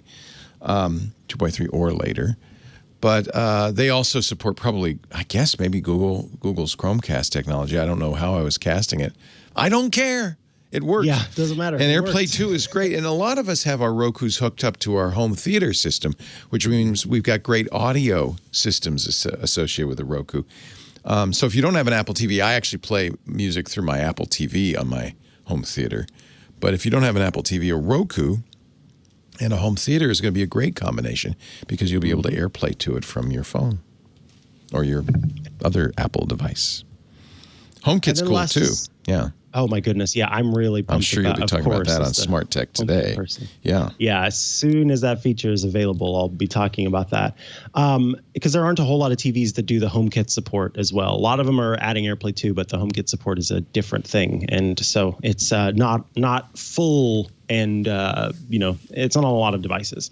CNBC has a report out talking about how Apple has decided not to charge businesses fees for events. So Facebook was doing a paid event that was going. We're not the evil empire. See, we're nice people. Exactly. So Facebook was hosting an event in the Facebook app, and it was, or rather, let me try this again. Facebook was giving the ability to host events from the Facebook app, and in it you could pay to attend the virtual event. Well, that's happening in the app, and so it's an in-app purchase, and so Apple wanted a 30% cut on that thing. But due to the App Store guidelines and also some, arguments made by Facebook, it does not quite fit that scope. It's not the very specific stuff that Apple charges a 30% cut for. And so Facebook was making the argument that, no, that's not right. You shouldn't be charging that, and we don't want to pay that. So Apple has decided not to do so for this company and for some other companies who also have made this feature available. That doesn't change the fact that sort of it existed that the issue existed in the first place, so they were charging. And so, like you said, the empire still is, people have their eyes on it for sure. It's not a good look, Cook. It's not a good look. Mm-hmm. All right, Leo, I think it's time to move on to feedback next. Next, your feedback. Who should we start with on our feedback here? Up first in feedback is David. Yes. David. David writes in and says, like a good user, I've finally gotten off my derriere and downloaded LastPass and started using it. Good man. However, I thought I followed the directions on how to prevent Apple's Keychain app from suggesting new passwords while I'm on the password change panel, or stepping in front of LastPass when I go to a website to log in. I tried to find the video that was shown when I created the account, but I've not had any luck finding it again to see what I might have done wrong. Any help would be appreciated. David, I would be happy to help you out here. So what we're going to do is we're going to launch the Settings app, and we are going to scroll down until we get to the Passwords screen. I'm going to temporarily turn this off while I log in. Once you get to the password screen, you will see an option at the very top that's called autofill passwords. I'm going to go ahead and tap on that while my screen is off so you don't see different password stuff that I have. But you should see as soon as you log in there, the autofill passwords feature is right at the top. You tap on that, and then let me switch back. You see that there are allow filling from, and there are all of these different options. You may only have iCloud Keychain and LastPass as yours, but I have several in here that offer password filling. You want to make sure, because watch what happens when I tap on iCloud Keychain. It selects that one as well. What you want to do is make sure that iCloud Keychain is deselected so that it will only, and then leave LastPass selected so that it is the only one that is suggesting to autofill passwords. If you have multiple selected, then iCloud Keychain kind of takes the first rank and the other ones have to fall behind. And so that's where you're getting them popping up in front of you and kind of annoying you and saying, hey, do you want me to fill the password? So that is what you need to do. You just need to make sure that only LastPass has a checkbox next to it.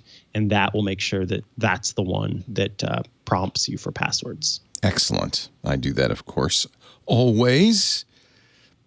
Yes. Up next, this is an app suggestion that I had to talk about. It does not apply to me, but I know there are people out there who have slides, slides from family members, those little tiny slides with photos on them.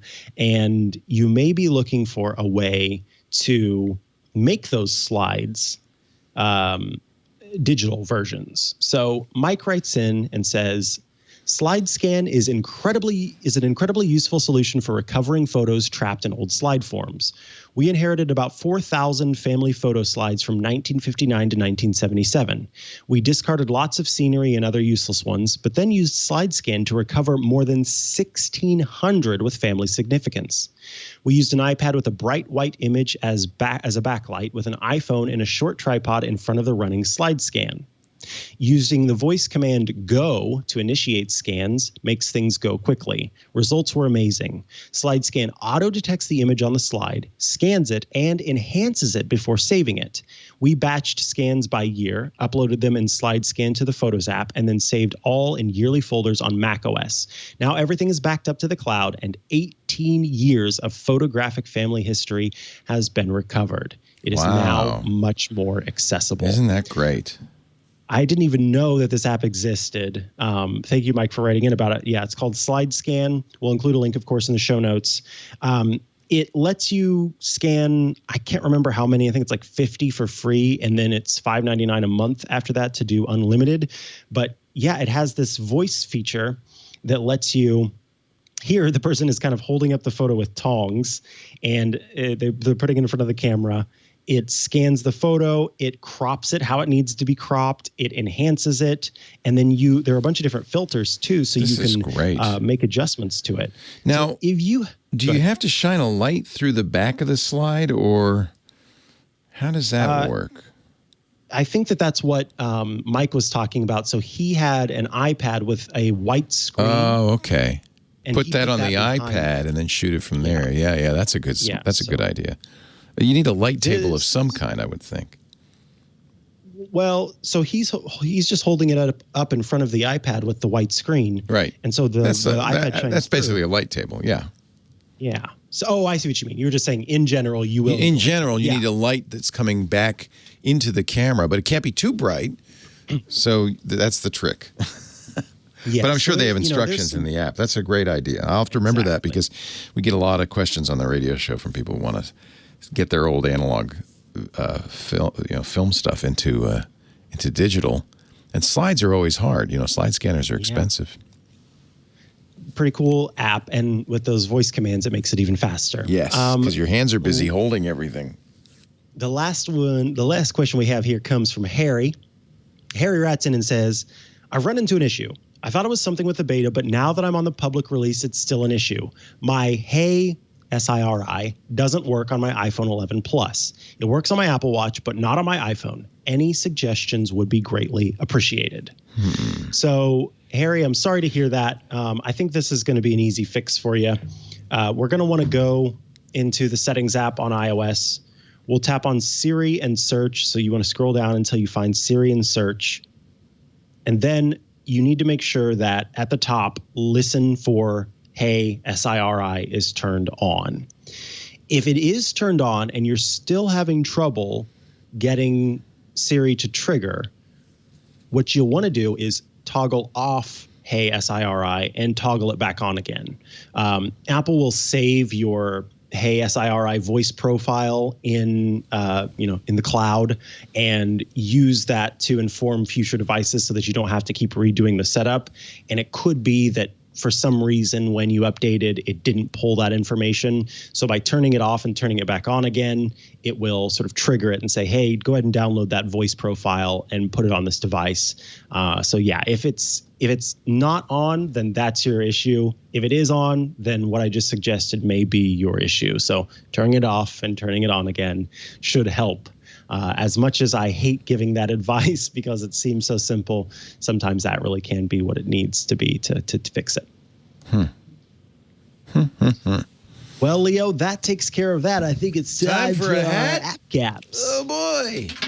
Everybody, we wear these hats because we're cool dudes. Oh, my goodness. Whew. You're beautiful. Thank you so much. Why, Thank Mr. you. Sargent, I never knew you had such beautiful hair. I just got it done. Somebody said I'm well qualified to wear this hat. Oh my God. Thank you, Chickenhead. I love that koala. Yeah, because he's very relaxed sitting on my head. The thing I've actually held koalas in Australia, and the thing you don't know ahead of time is, koalas live on eucalyptus. They smell. They smell very strongly of eucalyptus. Not a bad smell, but surprisingly strong. Breathtaking, in fact. But they're sweet animals. They are, but they make this horrible sound. I think they're growling. You would never. When I first heard a koala growl, I thought I never expected that sound to come out of a koala. It's horrifying. And you just see this beautiful, adorable creature, and you're like, why are you making that sound? And so I used to be kind of just absolutely turned not turned off, that's not the right word, but I used to absolutely dislike koalas because the sounds that they made, and then the fact that they spread gonorrhea, and the fact that they you're not supposed to have sexual intercourse with them. They spread gonorrhea amongst their own kind. Oh. But then I learned that the reason that happens is because of humans. Because of deforestation, we have forced koalas to, because they eat eucalyptus, they live in very small areas. They get smaller and smaller, so they can only breed amongst their own tribe. And so they never get any differentiation in their DNA. Yeah. And so that's why they can get gonorrhea so easily. There's no sort of natural, what is the word I'm looking for? They're prone to it. Okay. And they can't breed any mutations to We don't really need to talk about koala clap anymore. I should mention, however, that we do have several very large stands of ancient eucalyptus trees on our property. If any koalas would like to move in, you'd be more than welcome. Those aren't native, are they? No. They all came from Australia, the gum trees. They were planted in a lot of areas for a variety of reasons. You see them all over the world. One reason is they drink a lot of water, so they're good for reclaiming swampland. Here in Petaluma, we put them up as a windbreak because they grow fast, and you can put them on the hilltops.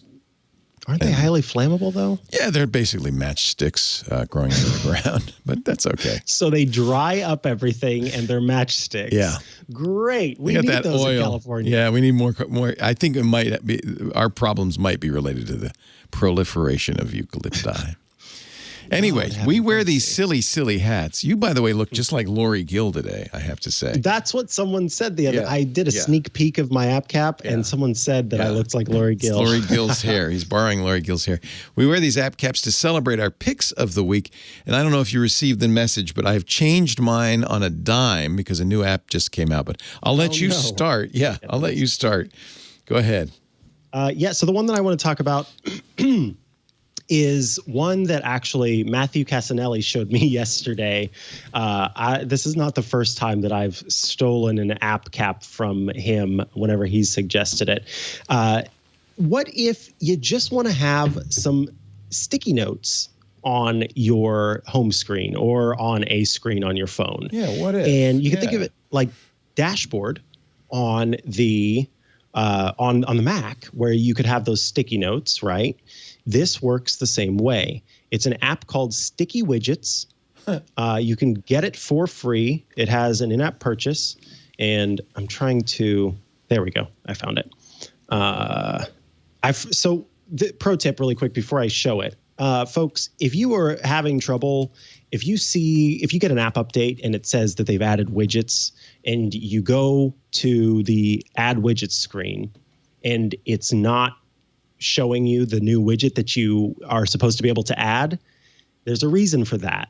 You need to launch the app once in order for it to populate the widget library. So that has been an issue for me in the past, where Fantastical came out with that widget, and I went to the widget app after I updated, and I'm like, it's not there. It's not there. You're lying. You have to launch the app at least once. That makes sense. Now I have on my phone the Sticky Widget. Sticky Widget.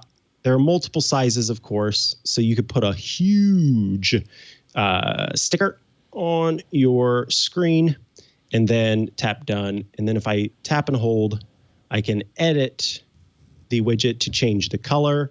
There's multiple colors, so blue. I can change the typeface. I'll change it to system because I think that marker felt is terrible.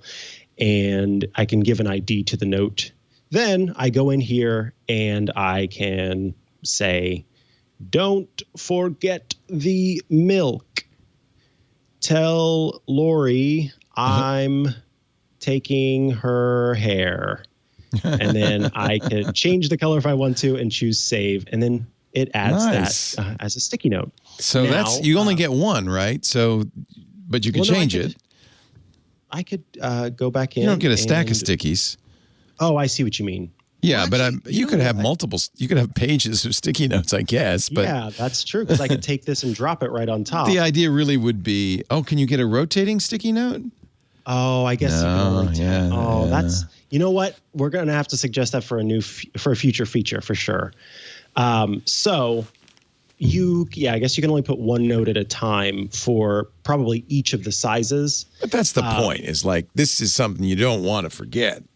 Right. Yeah. And then you just have one sticky note and you put the stuff on there and then you can always have it there. What I like about this is that there is an in-app purchase that the developer just added that lets you add more colors and more typefaces. So if, the colors and typefaces that are available are not to your liking, then you can add some more. This is a brand new app by an independent developer, and super cool. Again, download it for free if you want sticky notes like you used to have on Dashboard on macOS on your iPhone and iPad. And you know what, Apple? Stop being a coward and give me a full screen of widgets on the iPad. Yeah. Why are they relegated to the gutter? Let them out of the gutter. Free the widget. Free the widget. I have to say, though, I'm very encouraged because Apple sometimes releases features that people don't jump on, but people are jumping on the widgets. There's rattling across the entire United States because you can hear the developers jumping on this widget. Or maybe that's the sounds of koalas mating. I don't know, but it's something. It could also be that.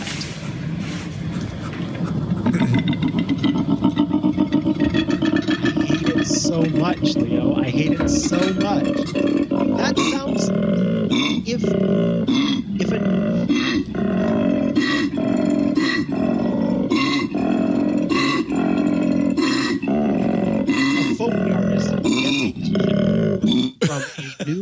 From a new movie, and a demon is it just sounds like a pig manifested on this earth, and the Foley artist has to come up with a sound for this demon to make. You've just found it, and it comes from a cute, cuddly koala's mouth. It just sounds like a big pig. All right, I was going to show off. I was all excited to show off my new network setup. Maybe I'll do that another time. When I found out, thanks to Scooter X, that you can now listen to the tech guy on your watch. And I thought, well, hell, I got to show that. iHeart Radio. I do a radio show for iHeart every week called The Tech Guy Show.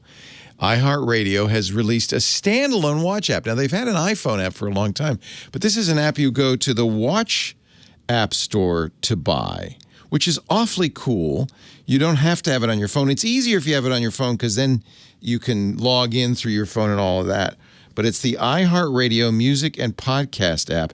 And if you open it up, you can have your stations and you can search for a station, or you can have local stations. This is easier to set up, again, if you are doing it on your phone, but you can but you can do it using text search on the watch. You can have your podcasts, and you can have your playlists. Now, I thought I had set up my podcast on here, and I guess it forgot it, so I'm going to have to go back to iHeart on the phone. There's a paid version and unpaid version. They really try to get you to pay for it. Local radio stations. Remember, iHeart owns most of the radio stations in the country. There's music. There's pop. It's ad-supported for free. There's also podcasts, and if you just search for The Tech Guy, I thought I'd added that. Maybe I forgot to push the add button. The Tech Guy podcast. You can get it from us. There's lots of ways to get it, but it's also because I'm on iHeart. Also, it is some of our other shows. I bet you actually some of our other shows, including iOS Today, will be on there. So I can. I guess I want to add this to my list. So auto download and say okay. And now I hope it shows up on here. I do. Let's go to the iHeart app.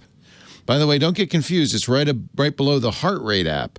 I measured my heart rate for a while, and now I can have playing from my watch or playing from my iPhone, various bits.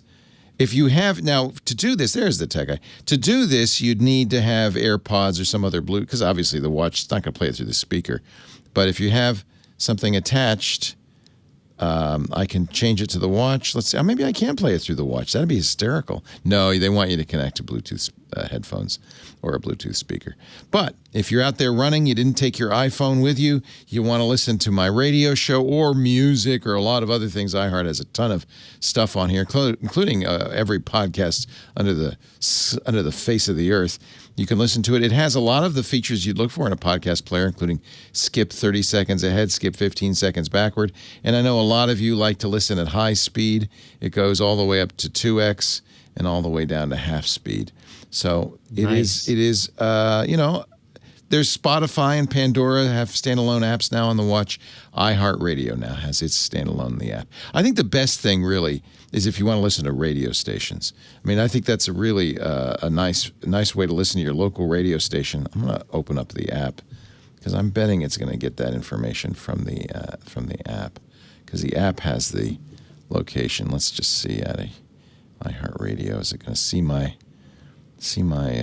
radio stations? No, I'd have to add them. But if you add radio stations, you'd be able to listen to your favorite news station, for instance, as you're jogging around town. So App Kept today is a watch app, the iHeart Radio standalone watch app, although, as I mentioned, it does work best if you have the app on the phone as well. It's just a little easier to manipulate on the phone. When you add your password and log in, you can type on the phone screen and it'll go to the watch. If you have AirPods, you can pair them to your AirPods, and then you can run away from your phone, and you're ready to go. I'm trying to keep this koala from falling off my head. It is not easy to do. I can only imagine. It probably wants to go find a eucalyptus tree instead of hanging out with you. It's looking. It's saying, where is Mikah Sargent? I want to move into his house and wake him up in the middle of the night. Friend of the show, friend of mine, Russell Ivanovich, was telling me one time he had brought a new. So he had a refrigerator delivered. Yeah, and a koala was inside. Hold on, the refrigerator was sitting outside next to some eucalyptus trees. And so it ended up getting very, I guess because as they were moving it, for some reason, it ended up smelling very strongly of eucalyptus. And they brought the box inside, and he woke up in the middle of the night to some scratching sounds. And he happened to look out the window, and there was a koala who had smelled the eucalyptus strongly on the refrigerator box and was trying to get into his house to get to what it thought was eucalyptus. Is he from Australia? Yeah, he lives in Australia. I'm disappointed. I was hoping there'd be koalas here. Oh, I see. No. He lives in Australia. I was getting very excited. I'm sorry. There are koalas here. It's on your head. In the zoo and on my head, which is a zoo in its own right. Nice. I've strapped him in so he can't escape. That's very good. If you have questions or feedback or any of those things you want to send to us, you send those to iostoday@twit.tv. We do appreciate you doing that. You can send text, but you can also send audio and video as well. I hate it so much.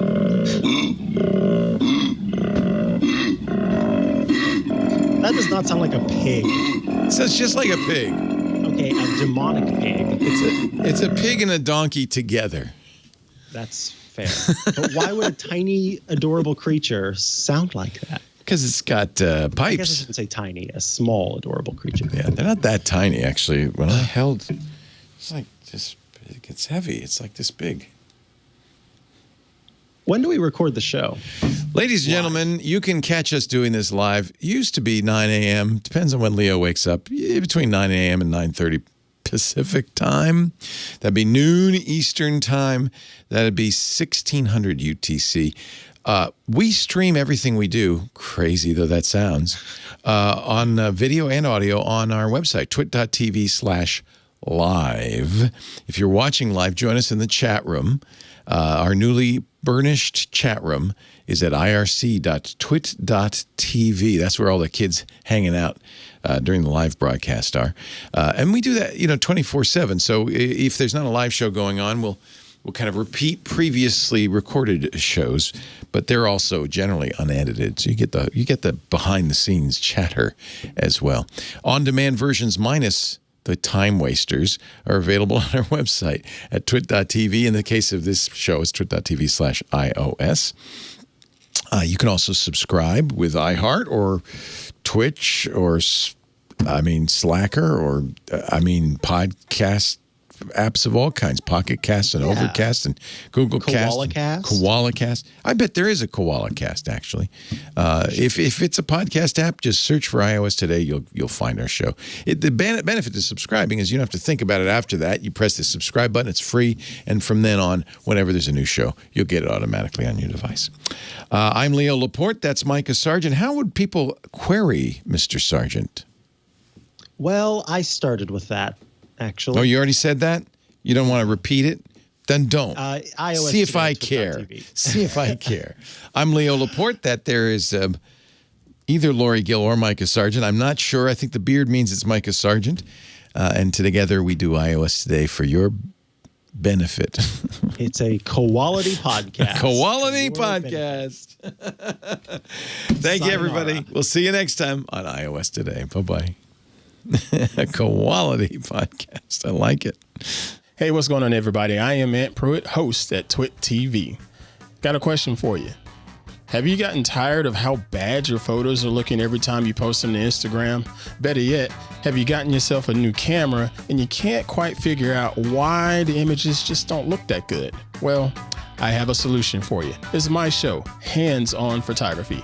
Each and every Thursday, I sit down and share different tips and tricks that are going to help make you a better photographer and a better post processor. So subscribe today at twit.tv/hop to learn more.